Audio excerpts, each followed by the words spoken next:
लोग भी समझने की कोशिश करते हैं कि आखिर इन हालात को किस तरीके से समझा जाए। बहुत पहला सवाल और बहुत सीधा सा आपके सामने रखूंगा।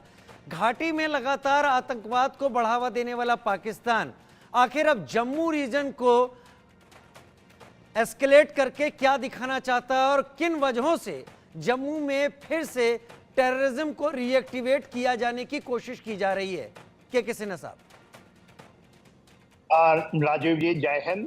जय हिंद सर। देखिए, आपका सवाल है कि जो अभी हम देख रहे हैं कि हाइटेंड टेररिज्म का जो अब ये तकरीबन ये तो है ही, जब इलेक्शन के बाद रिजल्ट आई है वो 9 जुलाई के बाद जिस तरह से आप चीज़ें हुई 9 जून के बाद जो रियासी में हुआ और बढ़ता बढ़ता हुआ ये नीचे आ गया, या जम्मू, हरिनगर, सांबा, कठुआ जो हम इसकी बात करते हैं, और उसके बाद डोडा होते हुए किश्तवाड़ तक चला गया है। दूसरी तरफ आज ही आप देख रहे हैं कि फिर से पुंछ राजौरी के इलाके में और राजौरी में खास करके सेना के एक कैंप पे उन्होंने हमला किया था। हाँ, यहाँ पर हमने अपनी पूरी की पूरी अपनी जो रणनीति है उसको बदली है, जिसके कारण बिना एक जवान घायल हुआ है, कैजुअल्टी होकर के हमने उसको एक जवान उनको मारा है। और मुझे उम्मीद है कि बहुत सारी चीज़ें पर वहाँ पर भी जिस तरह से हम प्रोएक्टिव तरीके से करेंगे, उनको अपने ट्रैप में लेंगे और जो हम एम्बुश में नहीं फंस के हम उनको एम्बुश लगा करके उनको खत्म करेंगे।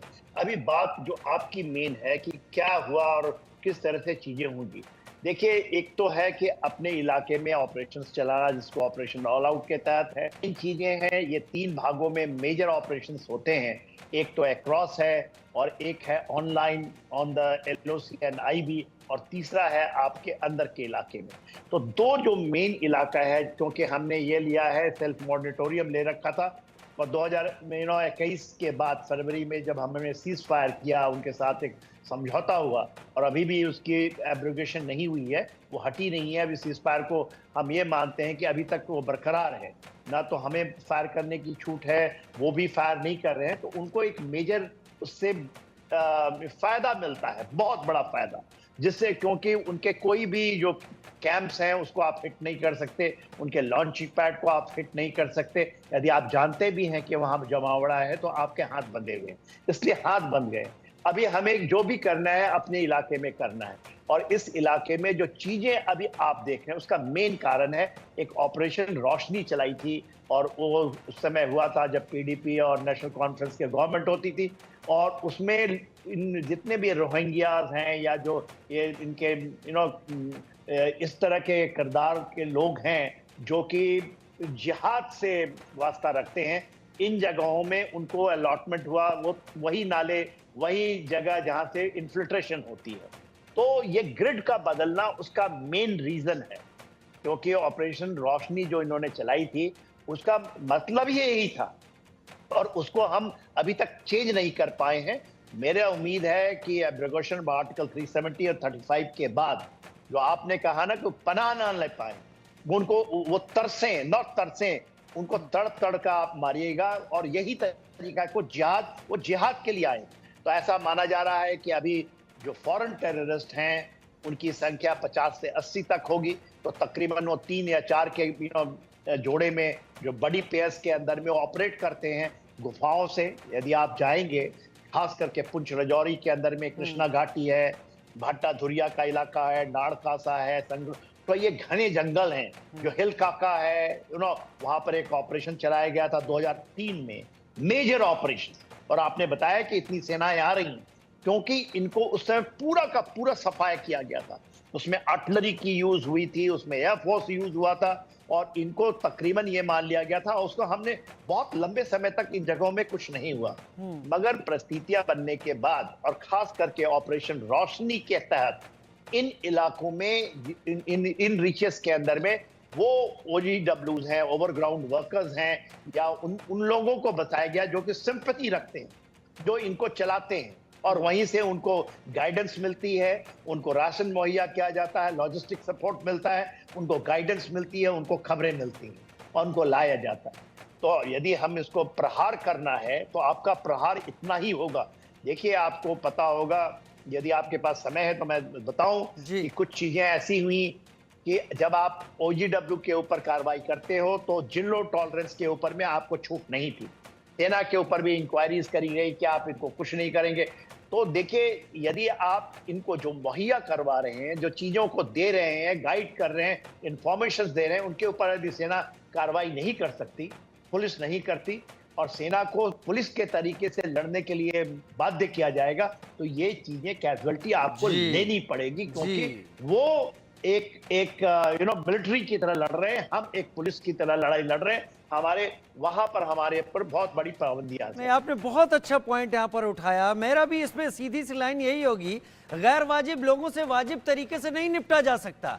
जो लोग गैर वाजिब हरकतें करते हैं वो तो उसी तरीके से करते रहेंगे, और अगर हम रूल्स एंड रेगुलेशन फॉलो करेंगे तो हम डेंट लेते चले जाएंगे और फिर वो रिपेयरेबल नहीं होंगे। मेजर जनरल शशि अस्थाना भी मेरे साथ इस वक्त जुड़ गए हैं।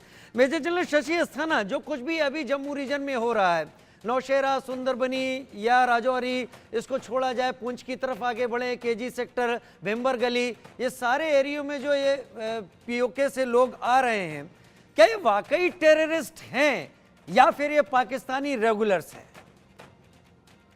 देखिए, इसमें कोई शक नहीं है कि जो संदेह पाकिस्तानी रेगुलर्स का भी काफ़ी संदेह भी है और इंडिकेशंस भी हैं।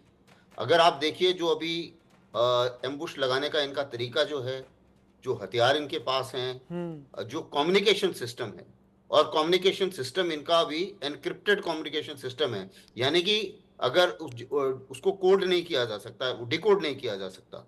तो पहले जैसे टेररिस्ट जो रेडियो सेट का इस्तेमाल करते थे, उसमें हम लोग डिकोड कर पा रहे थे कि वो बात क्या कर रहे हैं। लेकिन अब जो ये जिन सेट का इस्तेमाल कर रहे हैं और जिस टेक्नोलॉजी का इस्तेमाल कर रहे हैं, वो थोड़ी सी ज़्यादा है। तो मेरे विचार से एक मिक्स भी हो सकता है कि कुछ टेररिस्ट हों और कुछ इसमें पाकिस्तानी रेगुलर्स भी हो सकते हैं। तो इस चीज़ से इनकार नहीं किया जा सकता। दूसरी बात, मैं बड़े ध्यान से जनरल सिन्हा साहब की बात सुन रहा था और मैं पूरी तरीके से उनसे सहमत हूं, उन्होंने जो कुछ भी बोला है। इसी में मैं अभी कुछ और चीजें अभी ऐड करना चाहूंगा। इसमें कोई शक नहीं है कि पाकिस्तान की जो मंशा है वो बड़ा क्लियर है कि पार्लियामेंट्री इलेक्शन भारत में बिल्कुल अच्छे हो गए हैं, और उसके बाद में अब वहां की जनता, पीओके की जनता, उनसे सवाल पूछ रही है कि हमारे यहाँ ना इकोनॉमी भी ठीक नहीं है, हमें ना खाने को मिल रहा है, ना पीने को मिल रहा है, और उस तरफ कश्मीर तरक्की करता जा रहा है, और उनको इस बारे में काफी तकलीफ हो रही है, और इसलिए वो एक सिचुएशन ऐसी क्रिएट करना चाहते हैं इस इलाके में कि वो दिखा सके कि नहीं नहीं नहीं, वहां भी सब कुछ ठीक नहीं है, पहली बात। दूसरी चीज क्या है कि कश्मीर में जो ट्रुप डेंसिटी थी हमारी, जो मतलब तादाद थी जवानों की, और बॉर्डर्स के ऊपर भी जो तादाद थी, और जो अंदर के एरियाज हैं उसमें जो सिटी ग्रिड जिसे बोलते हैं, वो भी बहुत ज्यादा टाइट थी। उसी मुताबिक इंटेलिजेंस का भी वहां पर बहुत अच्छा अरेंजमेंट हो गया था। जम्मू में कुछ समय तक मेरे विचार से उसमें जो ऑपरेशनल रिक्वायरमेंट्स हमारी ऐसी आई हमारे सामने, जैसे कि स्टैंड ऑफ में कुछ फौज वहां भेजनी पड़ी, उसी मुताबिक कुछ एक्स्ट्रा फौज यहाँ थी, उसको भी भेजना पड़ा। तो इन सब चीजों को मद्देनजर रखते हुए उनको लगा कि शायद इस इलाके में चांस लिया जा सकता है, और कुछ पॉइंट जो ऑपरेशनल रोशनी के बारे में उन्होंने बताया, उससे भी मैं बहुत अच्छी तरीके से सहमत हूँ। साथ ही पाकिस्तानी मिलिट्री भी इस प्रेशर में है कि किसी तरीके से जो उनके ऊपर इकोनॉमिक और इंटरनल सिक्योरिटी का प्रेशर चल रहा है, टीटीपी उनको मार रहा है, उसका भी दिमाग थोड़ा सा अटेंशन डाइवर्ट किया जाए, ये एक बात। अब सवाल ये है कि एक्सटर्नल हम क्या कर सकते हैं और इंटरनल क्या कर सकते हैं, शॉर्ट टर्म में क्या कर सकते हैं और लॉन्ग टर्म में क्या कर सकते हैं। सबसे पहले तो जो एक्सटर्नल बात है, नॉर्मली हम लोग टीवी पर इसके ऊपर बात नहीं करते, कई ऑप्शंस हैं, क्या ऑप्शन कब कौन लेगा, ये जो लोग इस समय उन जिम्मेवारी है जिनकी, वही बेहतर डिसाइड करेंगे, और जो गवर्नमेंट ऑफ द डे है और जो मिलिट्री की हायरार्की है, मेरे विचार से ये उन्हीं के ऊपर छोड़ दिया जाना चाहिए कि क्या एक्शन लेना है, कैसे लेना है और कब लेना है। अब आती है बात अंदर की, जो कि हमारे सामने मीडिया में काफी हद तक अवेलेबल है।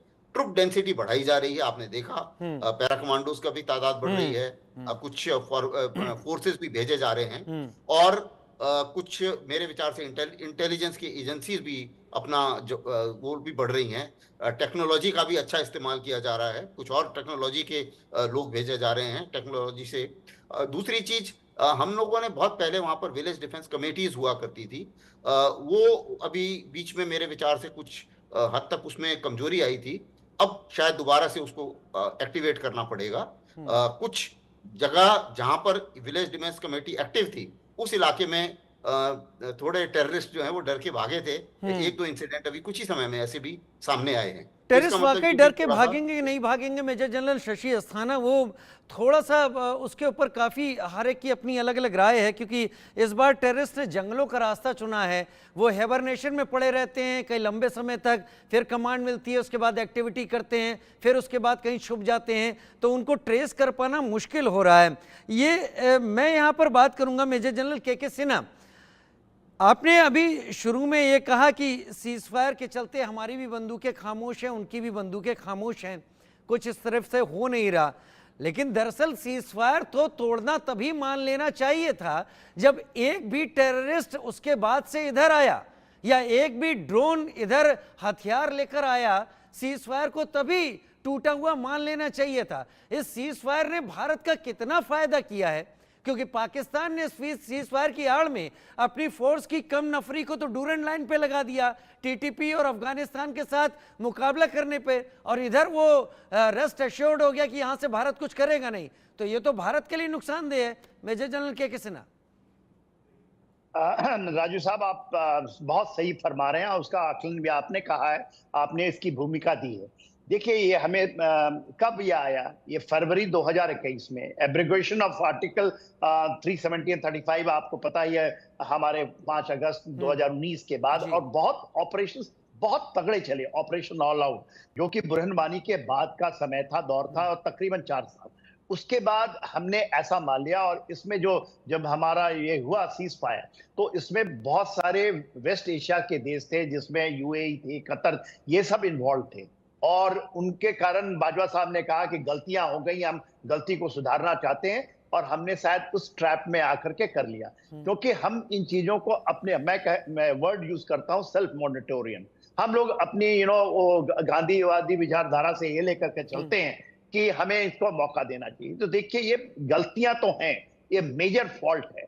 उसका खामियाजा क्या हुआ, जैसे शशि अस्थाना साहब बता रहे थे, और उन्होंने बड़ा अच्छा उसका आकलन किया था कि ट्रुप डेंसिटी के ऊपर हमारे जो सीआईएफ ग्रिड है, जिसको हम, एक रोमियो है, एक पता है यूनिफॉर्म और डेल्टा, ये उस समय, आप 2003 के दशक से 2006 के दशक में हम लोगों ने भी इस इलाके में जो हिल काके के ऑपरेशंस के समय बड़ा जमीनी तौर पे हमने योगदान दिया है।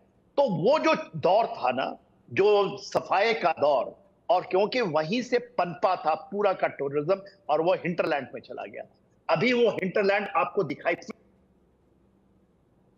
का है, क्योंकि वो 15 नाले हैं जो आपके, हम लोग जब सगड़गढ़ बल्ज की बात करते हैं, खास करके जो गुजरनवाला से आता है, जो नीचे का इलाका है, जब हम ऊपर की, अभी हम लोग ऊपर की बातें कर रहे थे, फिर पंजाब के इमीडिएट एरिया में, जब उसके नीचे आते हैं, जिसमें आप डोडा कह लीजिए, कठुआ कह लीजिए, सांबा, हीरानगर, जम्मू, और इस रियासी तक का इलाकों के यदि आप देखते हैं, रामबन भी शामिल है। ये जो बीच का इलाका है, जो कुलगाम से नीचे नीचे का इलाका है, वहां पर ये कैसे पहुंचे, और कैसे इनकी वो पूरे के पूरे लॉजिस्टिक सपोर्ट, उनका जो एक्चुअल एडमिनिस्ट्रेटिव सपोर्ट है, उनका सर्वेलेंस सिस्टम कैसे काम किया।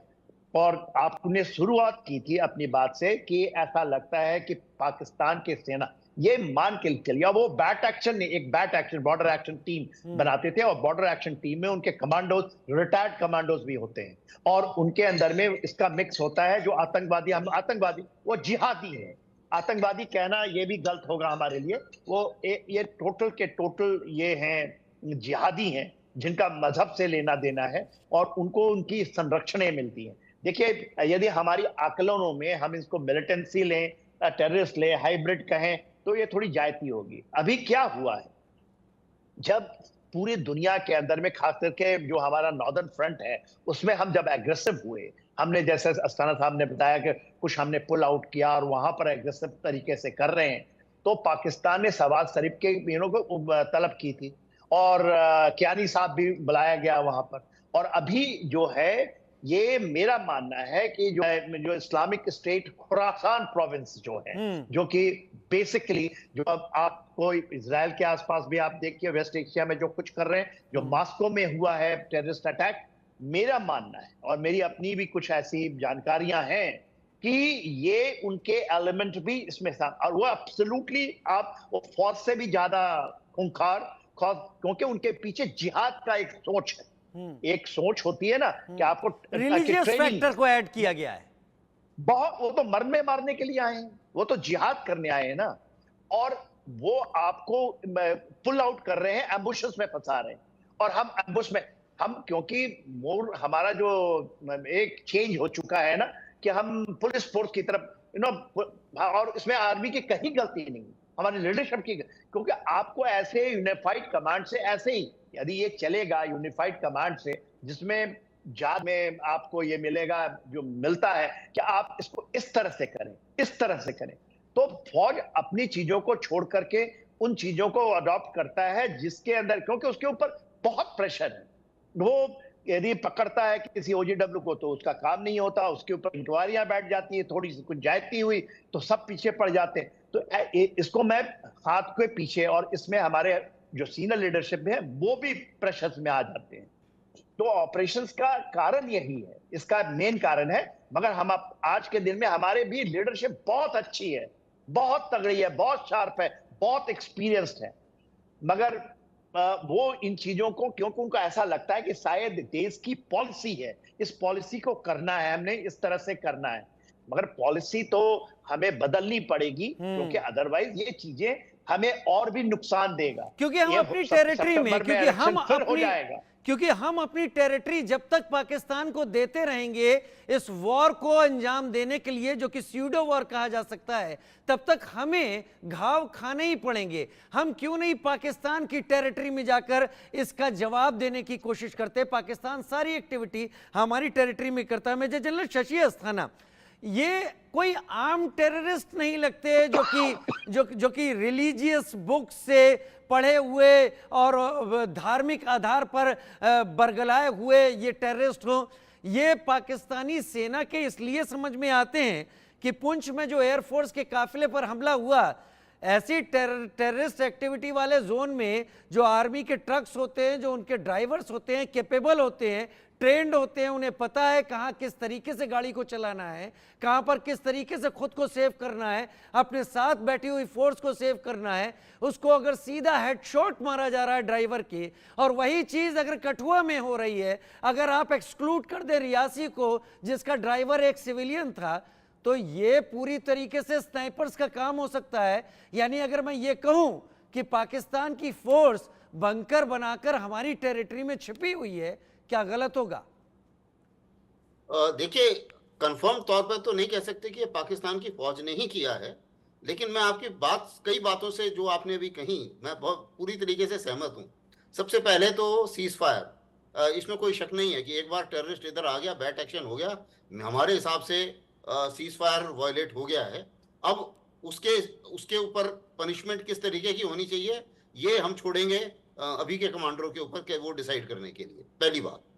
दूसरी चीज, हमारे इलाके में हो रहा है तो इसमें कोई शक नहीं है कि हम ये अपनी जिम्मेवारी जो है वो इसको डाल दें, ये दूसरे मुल्क में हो रहा है, इसलिए हमें अपनी तैयारी करनी पड़ेगी, और तैयारी करके जो भी एक्शंस हैं वो लेने पड़ेंगे। सिन्हा साहब ने बिल्कुल सही बात बताई थी। बहुत पहले एक एक्सरसाइज हुई थी हिल काका में, ऑपरेशन हुआ था, ऑपरेशन सर्प विनाश करके, और काफी टेररिस्ट बर्बाद किए गए थे और पूरा इलाका खाली करा दिया गया था।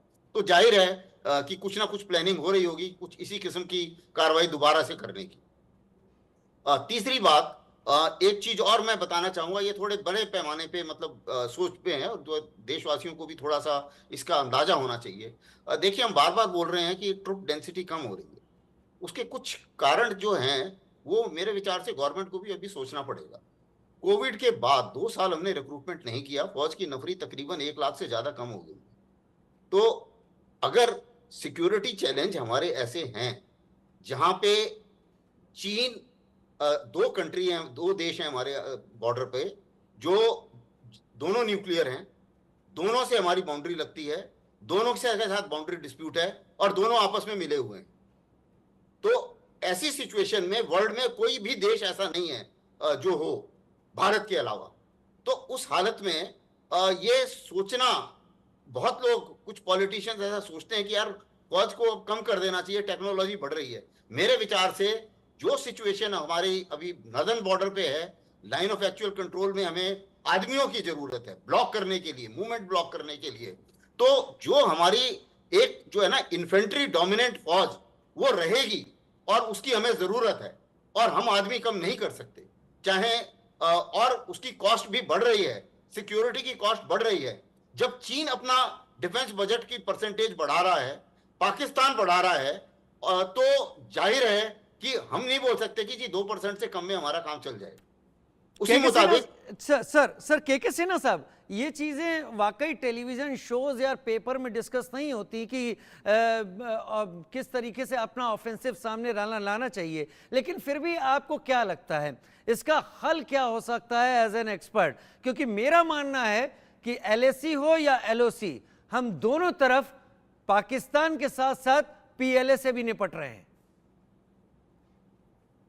देखिए राजीव जी, आपने पूछा कि एज ए, जो मेरा मानना है, कुछ भी एक भी आपके इलाके में होता है तो ये तो एस्टैब्लिश्ड है कि ये अक्रॉस से आया हुआ उसका एक्सटेंडेड आर्म है जो कि कर रहा है, जिसको फॉर्म बेस कहते हैं, जहां से ये लॉजिंग होती हैं, वो सब पता है। और इसके पूरे 6 फिगर ग्रिड रेफरेंस है, 8 फिगर ग्रिड, आप उसको पूरी तरह से बर्बाद कर सकते हैं। हमारे फायर असॉल्ट का मतलब है फायर, वो एक तरह का असॉल्ट ही है जिसको हम लोग धावा कहते हैं, अटैक कहते हैं, वो भी है।